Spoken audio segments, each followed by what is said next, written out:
सबको लगता है। पल्लवी के पति की मौत को 1 महीना बीत गया था। पिछले 1 महीने से रोते रोते अब मानो उसकी आंख के आंसू तक सूख चुके थे। इसी गहरी उदासी के आवेग में उसे अपनी माँ की याद आती है। कितनी बदनसीब हूं मैं। अपने जीवन के सबसे कठिन समय में आज मेरे पास रोने के लिए एक कंधा तक नहीं है।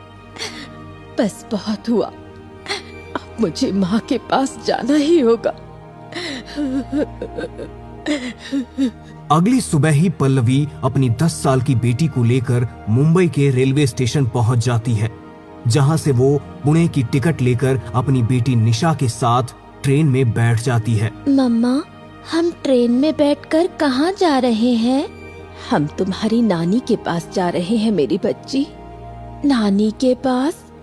लेकिन आपने पहले तो कभी मुझे नानी के बारे में नहीं बताया। मुझे तो लगा था कि मेरी नानी है ही नहीं। बस कुछ बातें हैं बेटा जो मैं अभी तुझे समझा नहीं सकती। खैर, आज तुम अपनी नानी से मिलोगी ना, तो देखना वो तुम्हें देखकर कितनी खुश होंगी। निशा ने अपनी माँ की गोद में सर रखा और ट्रेन की सीट पर लेट गई। अपनी बेटी के सर को सहलाते हुए पल्लवी को पुराने दिन याद आ गए और उसकी आंखों से आंसू छलकने लगे। एक बार मना कर दिया ना मैंने तुझे कि नहीं हो सकती तेरी शादी उस लड़के से। गैर धर्म के लड़के से शादी करवा के समाज की नजर में गिरना नहीं है हमें। प्लीज माँ, तुम्हें समाज की ज्यादा फिक्र है या अपनी बेटी की?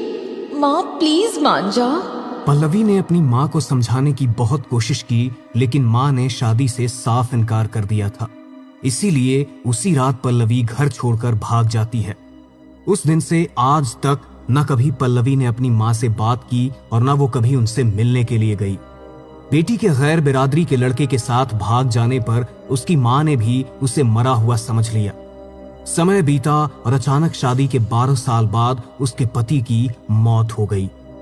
पति के जाने के बाद अब पल्लवी बिल्कुल अकेली पड़ गई थी।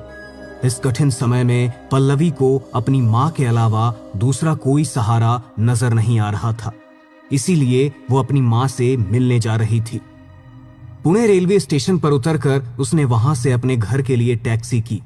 इतने सालों बाद अपनी माँ से मिलने के लिए उसका मन बहुत भारी हो रहा था।